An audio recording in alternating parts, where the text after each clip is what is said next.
awe contento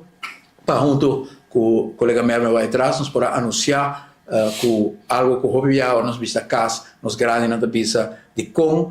se todo o tempo é minha trabalhadora minha paga minha prima de asset fee cava ainda me digo paga minha prima de asset fee well agora nos eliminar para nos pensionados em todo caso e prima de asset fee que está 5% a outra vira 0%.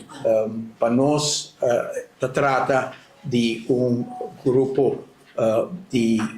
pessoas cidadãos de nosso país que nós por constatar por dia hora de essa visita que tem retorno sumamente grande para o qual trata custo de vida para placa por alcançar para poder viver vida justo e para nós em momento aqui junto com o colega Mervo vai atrás que nós por apresentar na país Aruba e nos pensionados uma outra decisão que está sumamente importante para nós. Em momento aqui nós mira pantalla completo de recuperação de poder de compra para nós grandes. Tem a decisão também que o colega Mervin vai atrás a referir nós temos também aumento de reparatietoeslag que seguro da parte também de melhoração de poder de compra dos pensionados. Na abril, nós subimos a reparatietoeslag com 250 florim.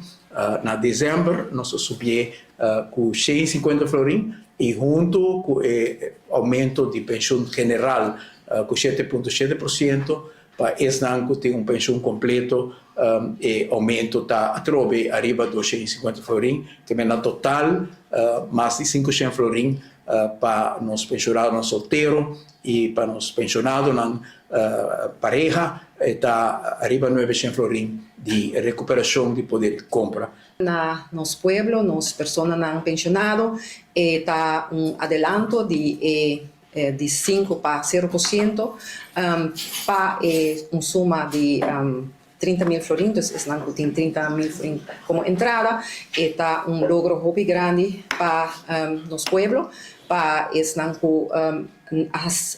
assina tanto para nós de nossa comunidade. E também é importante que nosso governo também que nós temos coração cerca do pueblo, nós iniciar a governação que dona nos cidadãos também reparatietoeslag de 250 florim e essa aqui também a continuar e lo vai continuar também, lo vai seguir também com essa aqui para assim nós pensionados por haya mais de na carteira. Essa aqui, daqui também na cooperação que nós temos com a AZF, que está celebrando 25 anos de existência e viagem mais de coração, felicitação. E também me quer a cooperação para assim pôr nos gêneros de idade na lugar mais com mais prioridade.